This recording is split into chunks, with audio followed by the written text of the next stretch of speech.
Hola, hola. Buenas noches, ¿cómo están? Qué gusto me da recibirlos de nuevo aquí en este su espacio. Vamos a ver quiénes dicen presente. ¿Se escucha bien? ¿Se escucha bien? No sé si está entrando bien el audífono. Porque ahora estoy transmitiendo con mis audífonos. Parece que tiene mejor sonido.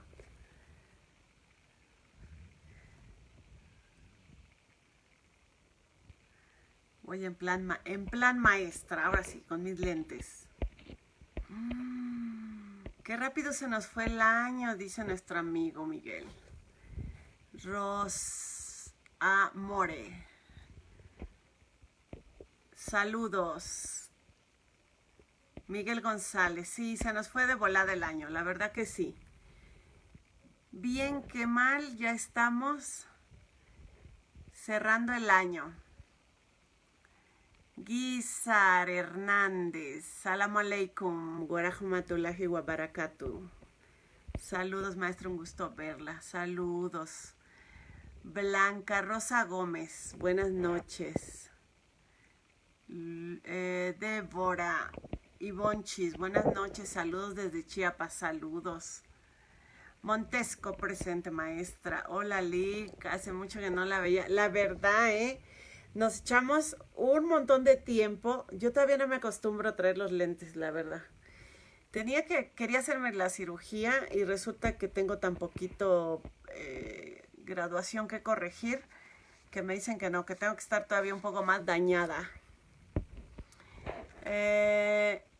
Esta noche, maestra, un gusto de saludarte. Le envío un fuerte abrazo desde Puerto de Veracruz, Félix Canela. Buenas noches, Andrés Sánchez, Samantha. Ay, que me tengo que poner esto porque dice mi hijo que me pongo visca cuando leo. Yo creo que aquí me pongo visca igual, pero con los lentes no se dan cuenta. Buenas noches, maestra, desde el estado de Veracruz, dice Pedro Valderas. Emigdio, saludos desde Huixquilucan. Margatari. Se escucha bien, dice, qué bueno. Marco Antonio León Fernández, felicidades, estimada maestra, lo mejor para usted, siempre, abrazos. Yanis, saludos, Marisela Cifuentes, es un placer, para mí también. Toño dice, presente, buenas noches, listos para seguir aprendiendo. Gabriel Hernández, saludos, maestra. Morrow, saludos. David Hernández está conectando. Daniel Hernández desde Chiapas. Homero Toledo, Laura Castillo. Bueno, un montón, ¿eh? Ahora sí, se pusieron las pilas. Como ya es el último video del año, ya les vale gorro. Ahora sí quieren perder su tiempo acá conmigo, ¿no? Saludos, maestra, desde Illinois, Chicago. Jurídico Oliva. Luz María. Un año más que estamos por culminar. Ay, caray. En el cual nos sigue compartiendo. ¿Cuál será el tema de hoy para cerrar el año? Bueno, yo tenía o tengo previsto, salvo su mejor opinión, que íbamos a platicar de delitos culposos. La verdad, como hoy tengo varo, me iba a ir a tomar un café, ya saben, de refil del Tox. Con mi hermano íbamos a tratar de hacer una breve transmisión. Pero por una cosa o por la otra ya no la pudimos hacer juntos. Así que mi intención es platicar con ustedes muy poquito, muy breve sobre los delitos culposos, ¿no? Muchos de Chiapas, oigan, está dominando acá. Ay, corazones. Muchas gracias. Gracias. Jalisco presente. Diego Bruno de Chiapas. Uriel Salazar, ¿hace cuánto que no sabía de usted? Daniel Nagaya.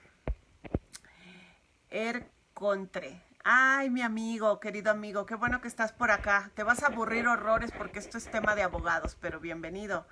Ronald Hernández desde Hidalgo. Martínez Alberto Luis. Lázaro Alcíbar. Es mi cumpleaños. Saludos desde Tulancingo.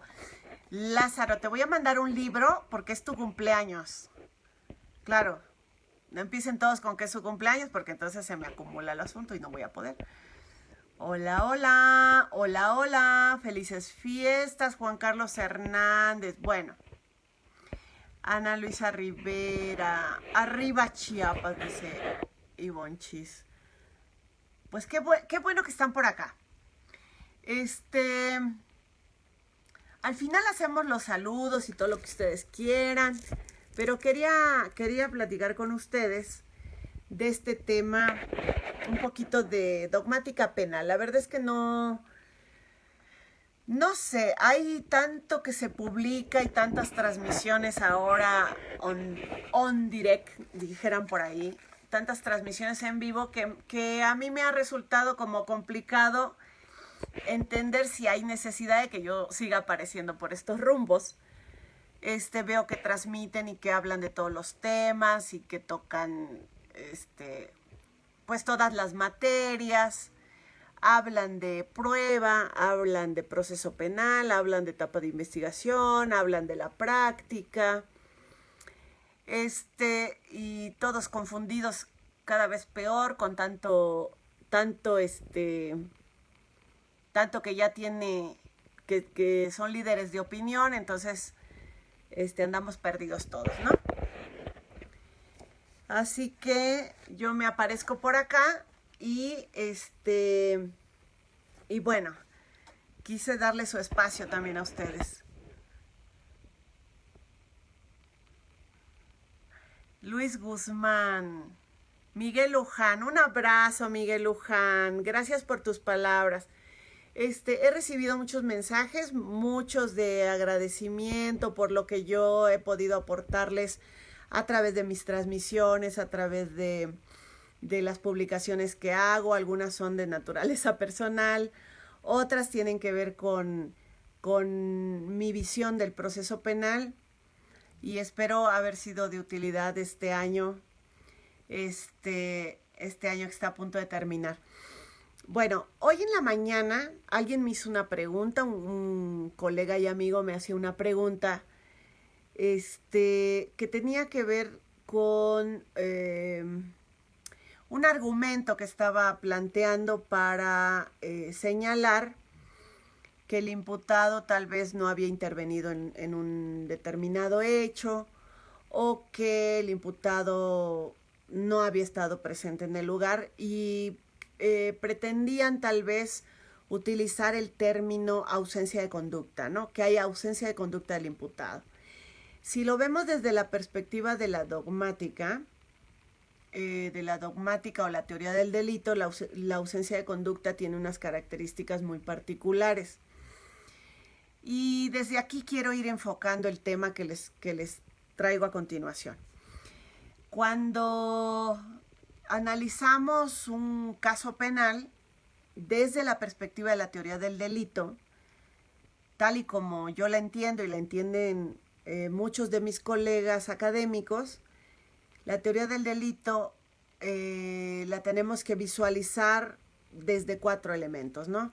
El primero de ellos es el análisis de la conducta y en ese sentido la mayoría de las legislaciones sancionan toda acción u omisión que en sí misma produzca un hecho que no se desea por la norma, ¿no? Por lo tanto, lo primero que tenemos que entender cuando se habla de conducta es que no solamente estamos hablando de acción, sino que también la omisión recibe una sanción porque hay un deber jurídico en algunos casos para evitar un determinado resultado. Es importante que en este elemento de conducta, cuando hablamos de este elemento, consideremos que en el elemento conducta, las personas deben de tener control sobre esa conducta. ¿A qué le llamo yo control? Y van a encontrar muchas obras. Aquí es muy difícil tratar un tema de teoría del delito en su totalidad en el espacio que tenemos aquí. ¿A qué se le llama control? Pues toda acción y toda omisión deben de estar acompañadas de dos elementos, el elemento del conocimiento y el elemento voluntad. Estos dos elementos, conocimiento y voluntad, van a estar presentes en el análisis dogmático en varios momentos. Pero en este, que es el primer elemento de la teoría del delito, ¿en qué consiste el conocimiento y en qué consiste la voluntad? El conocimiento consiste en esta conciencia de saber que estoy emprendiendo una acción o de saber que estoy emprendiendo una omisión, ¿no? Que estoy dejando de hacer aquello a lo que la norma me obliga. Ese es el primer aspecto. Una persona que no tenga este conocimiento, es difícil que podamos atribuirle a ella un determinado resultado en el mundo material. El segundo aspecto que debe de tener la conducta es el tema de la voluntad, es decir, que esta conducta debe de estar direccionada por aquel querer hacer o dejar de hacer. Por lo tanto, una persona que sabe, por ejemplo, que está realizando un movimiento corporal y a su vez que quiere realizarlo, está en control de esa conducta. De tal suerte que si acciona un arma de fuego y está consciente de que lo está haciendo y además tiene voluntad de realizarlo, pues ya integró el elemento de la acción, ¿no? Es una acción con control. ¿Qué ocurre cuando una persona no tiene conciencia? Por ejemplo, una persona que en determinado momento sufre un desmayo y por lo tanto no se percata que durante el momento en el que ella se desmaya, a lo mejor con alguna parte de su cuerpo o con algún movimiento que realiza su cuerpo cuando ella no está consciente de esto, produjera un daño o produjera unas lesiones. Pues aquí hablaríamos de esa ausencia de conducta, y esa ausencia de conducta se debe a la ausencia del control por falta de conocimiento, ¿no? La persona queda inconsciente o es víctima de sonambulismo o víctima del sueño y por lo tanto en esa inconsciencia pudiera producir un resultado, pero entonces esta conducta no tiene control. El otro aspecto de la ausencia de conducta se debe precisamente a la ausencia de voluntad. Supongamos que sí está consciente, que la persona está despierta, todos sus sentidos están alertas, sin embargo va caminando por la calle, recibe un empujón y mientras ella es capaz de observar cómo su cuerpo se mueve, a su vez empuja a alguien, se darán cuenta que aunque está consciente, no tiene la voluntad de empujar o desplazar a la otra persona, quien sufre unas determinadas lesiones, cae al piso, pasa un vehículo, la atropella, etc. Podría incluso producir como resultado la muerte. Bueno, aquí tenemos otro supuesto en donde habiendo conciencia no hay voluntad, ¿no? Ante la ausencia de la conciencia o la voluntad, entonces hay ausencia de conducta. Por eso se habla mucho de que la conducta debe estar sujeta a este control, sujeta a la conciencia y a la voluntad. Ahora, cuando hablamos de conciencia y voluntad, vamos a ver este concepto replicado en otros elementos. Ya tengo la conducta de una persona que por acción o por omisión realiza algo. Esto es primero un análisis de este elemento de movimiento corporal, pero en un segundo momento hay que hacer un análisis de valoración. Es decir, ahora entramos al segundo elemento de la dogmática, que es el tipo penal. En este segundo elemento, que es el tipo penal, lo que se hace es una valoración normativa para verificar si aquel hacer, aquella acción o aquella omisión encuadran dentro de un determinado tipo penal. Por lo tanto, aquí lo que tengo que revisar es que si ese movimiento corporal, que se traduce regularmente en un resultado, que puede ser material o formal, está tipificado.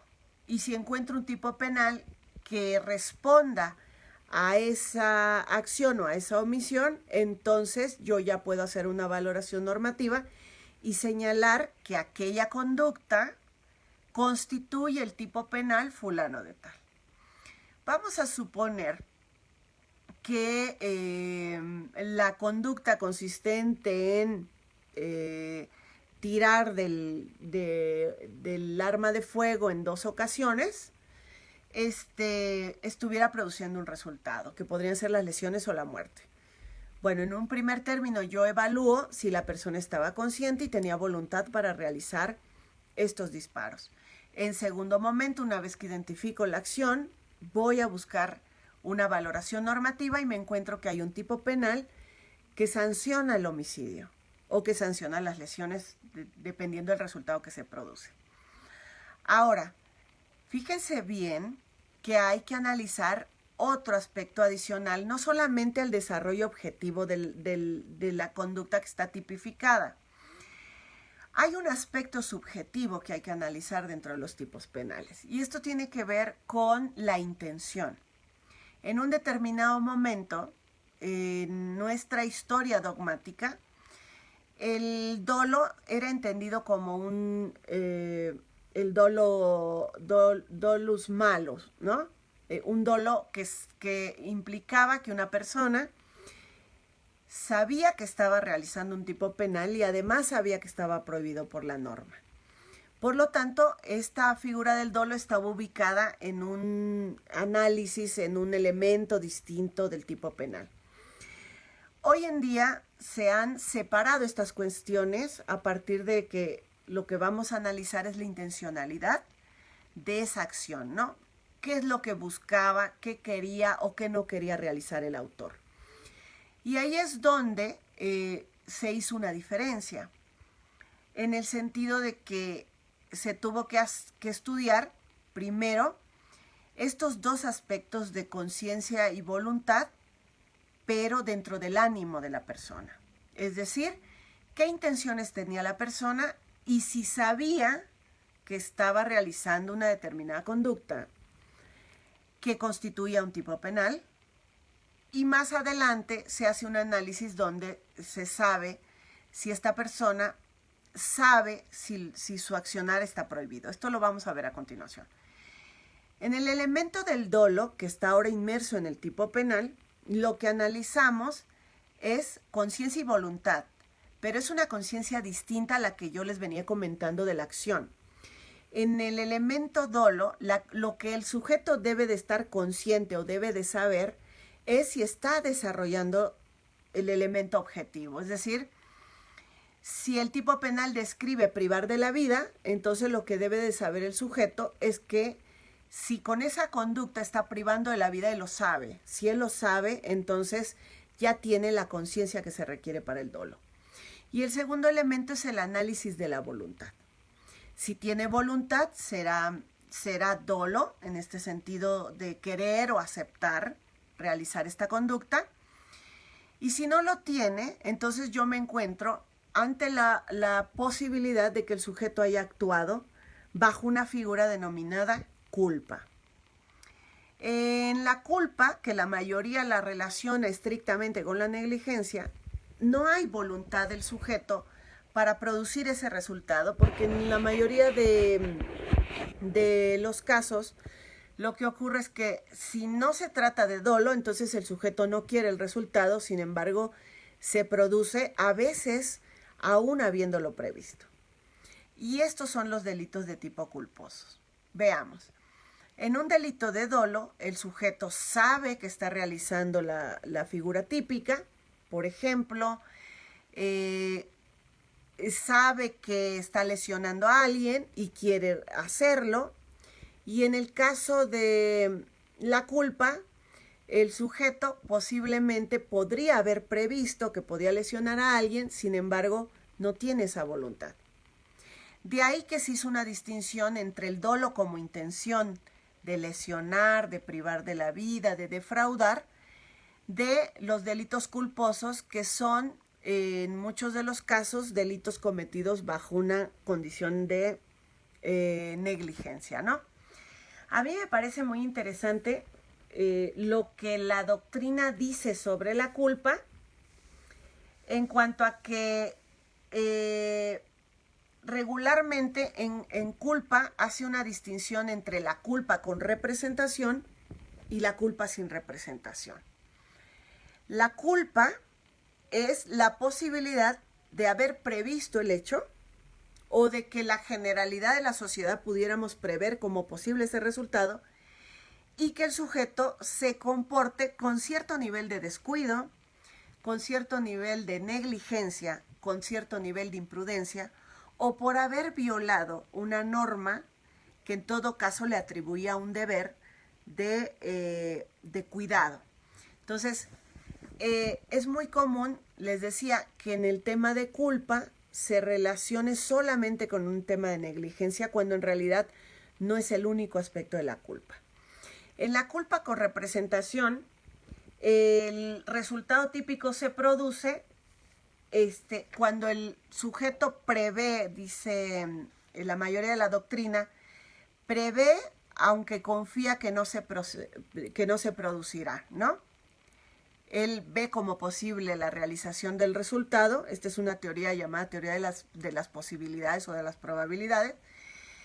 El sujeto prevé como posible el resultado, pero confía en que no se producirá. De ahí que se le denomine como culpa consciente o culpa con previsión, ¿no? Actúa con culpa consciente quien considera como posible esta realización del tipo penal, pero contrario al deber y en forma reprochable, confía en que este resultado no se va a realizar y normalmente se debe a que confía en que podría evitarlo en muchos de los casos, ¿no? Dice, podría incendiarse, podría lesionar a alguien, pero si yo lo hago de esta manera, posiblemente no se dé, ¿no? Hay otra culpa, denominada en la doctrina culpa sin representación, que ocurre cuando el activo produce el resultado que no previó, siendo previsible, ¿no? A esta se le llama culpa inconsciente o culpa sin previsión, ¿no? En este caso, lo que se sanciona es precisamente el no haber previsto una situación concreta y que requería de una determinada diligencia que hubiera podido o hubiera estado obligado a prever, ¿no? Dicho de otra manera, le era exigible un determinado deber de cuidado que conforme a las circunstancias él decidió pasar por alto. Y en estos casos se sancionan estos delitos y existen, respecto a los tipos penales, un artículo, porque son los delitos culposos requieren un numerus clausus, es decir, están cerrados a un determinado número de tipos penales que admiten esta forma culposa. Digamos que la generalidad prevé una forma dolosa y solamente algunos de estos casos podemos verlos en su versión culposa. Si en el dolo se requiere identificar conciencia y voluntad, o conocimiento y voluntad, saber que estoy desplegando el tipo penal y tener la voluntad, es decir, querer o aceptar las consecuencias, ¿qué es lo que integra o cuáles son las formas que integran la culpa? Yo les decía que regularmente se identifica la culpa solamente como un delito de mera negligencia, ¿no? La negligencia entendida como falta de una conducta solícita, atenta, sagaz, encaminada a evitar un resultado dañoso o un resultado peligroso. Entonces se es negligente regularmente en los delitos de omisión. Yo dejo de realizar ciertas acciones por las cuales debí haber tomado ciertas previsiones, ¿no? En cambio, hay otra forma de culpa que es considerada como imprudencia y lo distingue de la negligencia. Si vimos, en la negligencia es haber dejado de realizar una conducta atenta y sagaz. En el caso de la imprudencia, lo que ocurre es que la acción se emprende, pero con una ausencia de ciertos niveles de cautela, ¿no? Se hace la conducta, pero con cierta desatención, con cierta ligereza, con predominio pues del impulso, del instinto y con poca reflexión, ¿no? Capacidad de reflexión. Otro elemento que podría generar los delitos culposos es la impericia. Recuerden que cuando hablábamos de la culpa con representación, dijimos que muchos de estos delitos son previsibles por muchas de estas formas, digamos, culposas. Recordemos que dijimos culpa con representación, el sujeto prevé el hecho y culpa sin representación no es capaz de preverlo.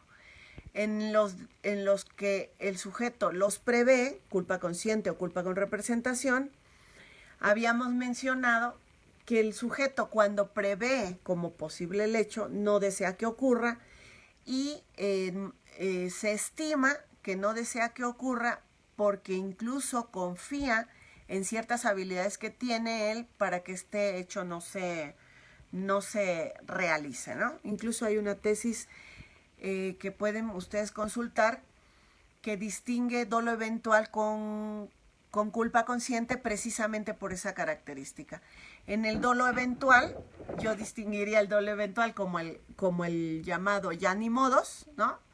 Híjole, si lanzo esta granada en el interior del salón donde está la maestra Marisela, a la que quiero eliminar, tengo dolo directo para eliminarla a ella, pero si hay 10 personas adentro de ese salón, posiblemente pudiera yo matar a los otros, bueno, ya ni modo, ¿no?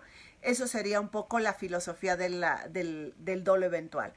En cambio, en la culpa con representación, se prevé como posible el resultado, no se desea que ocurra.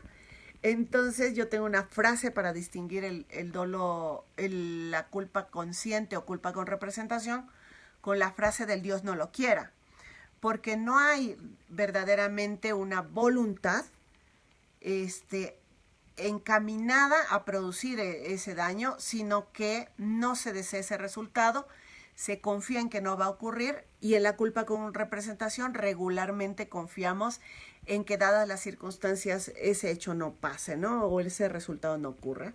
Incluso se confía mucho en las habilidades del autor pensando en que si él con la pericia que tiene, con la experiencia que tiene, va a poder evitarlo.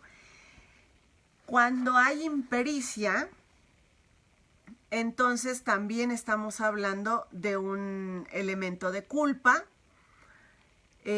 porque hay una insuficiencia de aptitudes para el ejercicio de determinado oficio, arte o profesión, o en la falta de aquella habilidad que ordinariamente se exige en el desempeño de ciertas funciones.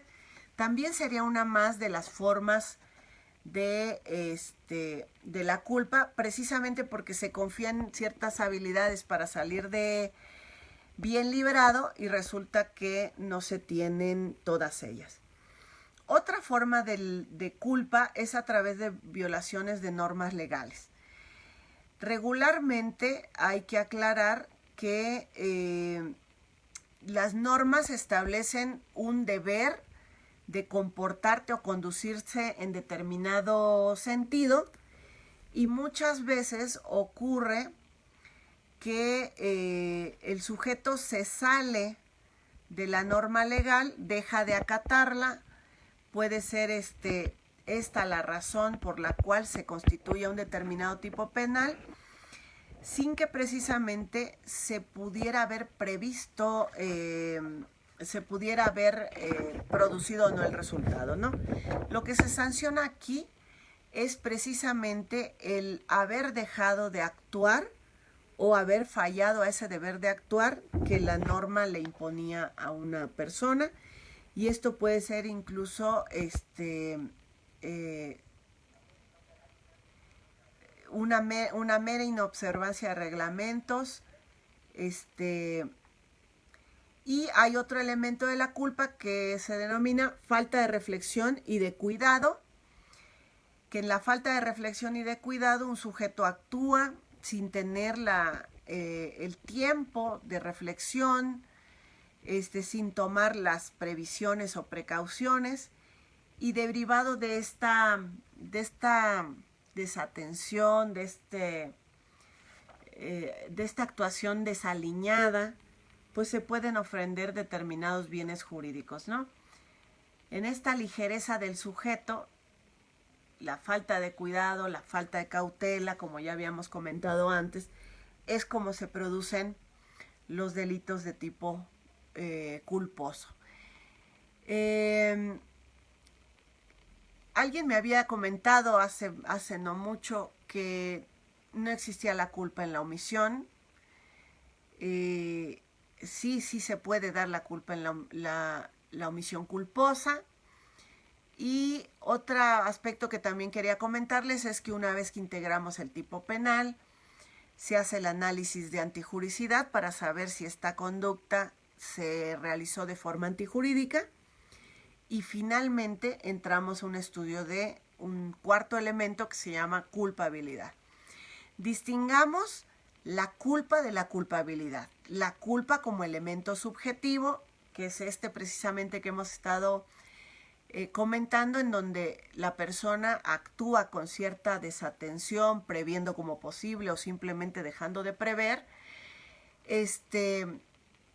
pero que pertenece al fuero interno de la persona. La persona sabe que no quería cometer el hecho, que no quería la realización de un determinado resultado. Lo que están sancionando es haber fallado un deber de actuar en determinado sentido, porque lo que se viola ahí es un principio de solidaridad, ¿no? El sujeto debería haber previsto que podía causar lesiones, daños, etc. En el caso de la culpabilidad es un elemento, el cuarto elemento que se analiza en la dogmática penal para determinar si a una persona le podemos aplicar un juicio de atribuibilidad. Es decir, si la persona tiene todas las condiciones para responder penalmente por un hecho. Y para ello, en la culpabilidad lo que se estudia es que si es la persona imputable, si tiene la mayoría de edad, en este sentido, si está bien de sus facultades mentales, si conocía de la prohibición. Y aquí es donde entra la diferencia entre el conocimiento que se requiere en el dolo del conocimiento que se requiere aquí en la culpabilidad. Vean la diferencia de los conocimientos aplicables en la dogmática. El conocimiento en la acción es saber si estoy desplazando o realizando mi movimiento corporal. El conocimiento en el dolo es saber si estoy realizando aquella prohibición de la norma, es decir, si yo sé que estoy lesionando, privando de la vida. Y el conocimiento que se requiere en la culpabilidad, esta conciencia de la prohibición, es saber si lo que estoy haciendo está prohibido por el derecho penal, ¿no? Si es un delito. Y la voluntad en la acción es saber, querer realizar la acción, y la voluntad en el dolo es querer realizar la conducta que la norma me está prohibiendo, ¿no? Es decir, yo sé que estoy privando de la vida y quiero privar de la vida, serían las preguntas del dolo. Y en la conciencia de la antijuricidad, que es un elemento que se estudia en la culpabilidad, la persona tiene que saber si la norma prohíbe esa conducta. Y a partir de esa conciencia sobre la prohibición, entonces podemos atribuirles el resultado. Y un último aspecto de la culpabilidad, pues es la posibilidad de que la persona se hubiese conducido de otra manera, es decir, hacerle un juicio de reproche, precisamente porque se supone que el derecho penal está diseñado para sujetos que actúan con libre albedrío. Y con ese libre albedrío deciden emprender acciones sobre la vía de la legalidad y de la licitud o acciones sobre la vía de la ilicitud. Cuando una persona no tiene esa posibilidad porque no le queda más remedio que optar por la ilicitud, porque se encuentra en una situación desesperada y tiene que poner en una balanza su vida o la de alguien más, pues en esos casos es muy difícil hacer un juicio de reproche. Entonces, bueno, esos son mis comentarios. Yo espero que les sirva el tema, que lo haya abordado de la mejor manera posible, que les haya sido útil para su estudio. Yo después les dejo por acá unas tesis que son muy recomendables para ampliar este tema. Recuerden que esto es apenas una mínima parte de lo que se debe de estudiar en materia de culpabilidad y en materia de dogmática, ¿no? Saludos a Ronald Hernández, a Lázaro Alcíbar, ya le había mandado saludos, ¿verdad?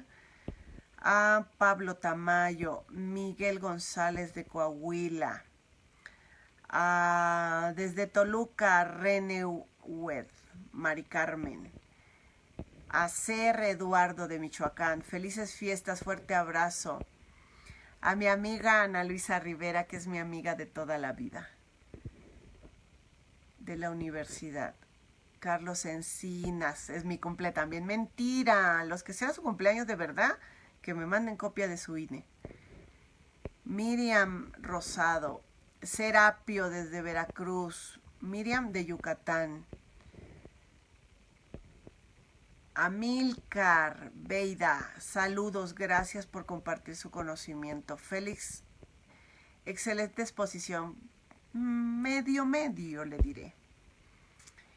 Saludos, maestra, un gusto escucharla, un abrazo, muy interesante. Aprendí mucho, gracias. Esponjosito, ay, esponjosito. Próspero año nuevo, bendiciones, gracias.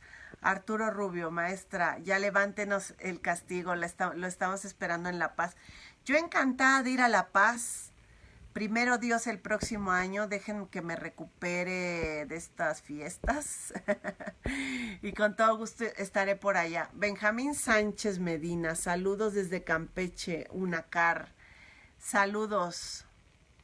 ¿Dónde deja las tesis para saber, abogada? Las voy a dejar aquí al final en los comentarios. Voy a poner un comentario y les voy a poner varias tesis que es muy recomendable que vean, donde se distingue el dolo eventual. Recuerden que hay una línea muy fina entre dolo eventual y culpa con representación, y algunas otras tesis que les pueden servir para el tema de acción o de omisión culposa. Les mando muchos abrazos. Mañana tengo un día que estresante. Ya les contaré. Les mando un abrazo. Recuerden que los quiero mucho, que deseo que les vaya muy bien, que tengan mucho éxito en la vida y que se la pasen muy bien estas fiestas. Yo me reportaré cuando estén las condiciones para reportarnos, ¿sale? Les mando un abrazo. Aprovecharé estas vacaciones pues para atender unos temas de salud que tengo que atender, que he dejado de lado, así que estaré recuperándome en casa. Les mando muchos besos. David Ramos Luna, saludos, querido amigo. Un beso para todos. Cuídense, que Dios los bendiga. Bye.